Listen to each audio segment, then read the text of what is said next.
Ici, on se trouve sur le vallon de Grandfontaine, qui se situe sur les communes de Waville et Vilsé, en Meurthe-et-Moselle.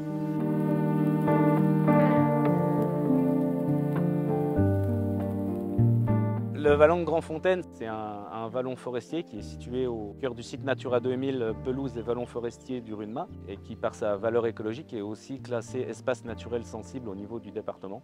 Ce classement fait que les deux communes concernées, donc Waville et Vilsé-sur-Made, la communauté de communes Mademoiselle et le département se sont entendus sur une gestion commune de cet espace pour une valorisation au titre des espaces naturels sensibles.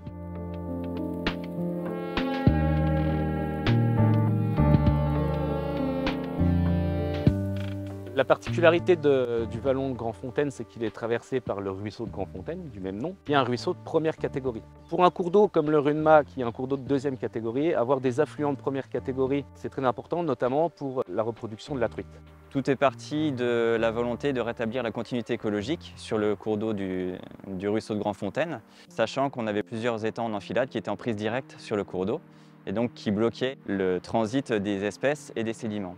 La manière de procéder est également intéressante. Les travaux d'effacement des barrages ont été relativement minimes, ce qui a permis un coût d'intervention limité par rapport à l'ampleur de l'opération et ce qui permet aussi au milieu de s'exprimer spontanément avec une approche qui est beaucoup moins interventionniste que sur d'autres opérations.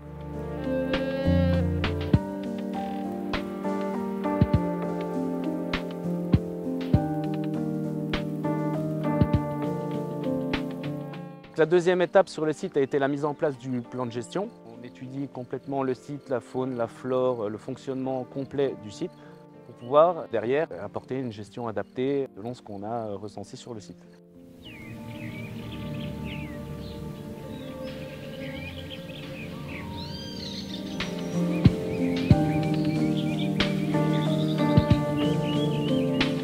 On a eu une intervention concertée entre plusieurs acteurs, entre la Comcom, un peu comme maître d'ouvrage du projet, les communes propriétaires du site, la police de l'eau et l'OFB comme acteurs régaliens qui ont poussé à la mise en conformité des étangs, et puis l'agence de l'eau et le conseil départemental qui étaient là pour soutenir la démarche à la fois techniquement mais aussi financièrement. Globalement, ces deux acteurs ont permis un financement de 80% de toutes les actions engagées sur ce site. Il y a la partie valorisation de travaux, mais il y a aussi une partie sensibilisation communication. Alors l'idée ici n'est pas de mettre une cloche sur le site, mais c'est vraiment d'ouvrir le site pour qu'il soit découvert et pourquoi pas même servir d'exemple sur d'autres cours d'eau qui présentent les mêmes caractéristiques.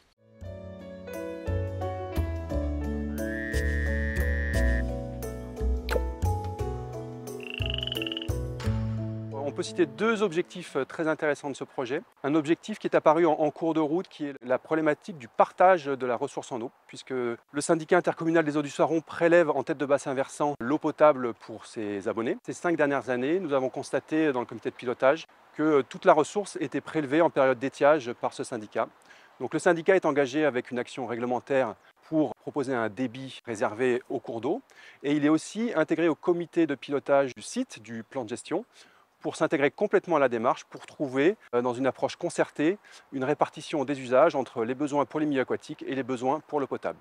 Les premiers résultats de ces interventions sont très concluants. On a le retour d'une végétation de milieu humide qui est très intéressante. On a aussi sur site conservé un étang qui est pour le coup pas en prise directe sur le cours d'eau, qui apporte aussi une diversité intéressante dans les milieux présents sur site. Ce nouvel équilibre est assez prometteur par rapport à la diversité biologique qu'on pourra retrouver à terme sur le site. Sur les résultats obtenus sur ce site, on a 2 ans maintenant de retour d'expérience sur les travaux réalisés. On peut souligner basiquement qu'on a eu 2 km de cours d'eau complètement restaurés, 5 étangs effacés. Au-delà de ça, les suivis écologiques en cours après travaux viennent de montrer qu'on a des milieux très intéressants qui apparaissent sur les berges du cours d'eau, des systèmes de concrétion calcaire qui se recréent dans les différents endroits des étangs effacés.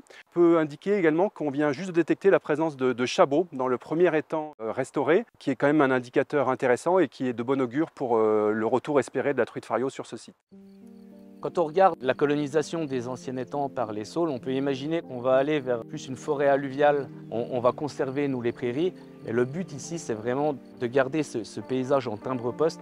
Ce site c'est vraiment un concentré d'habitat. On passe d'un milieu ouvert à un milieu fermé, un milieu forestier, un milieu humide, et c'est ça qu'on veut conserver. et mettre en avant, quoi.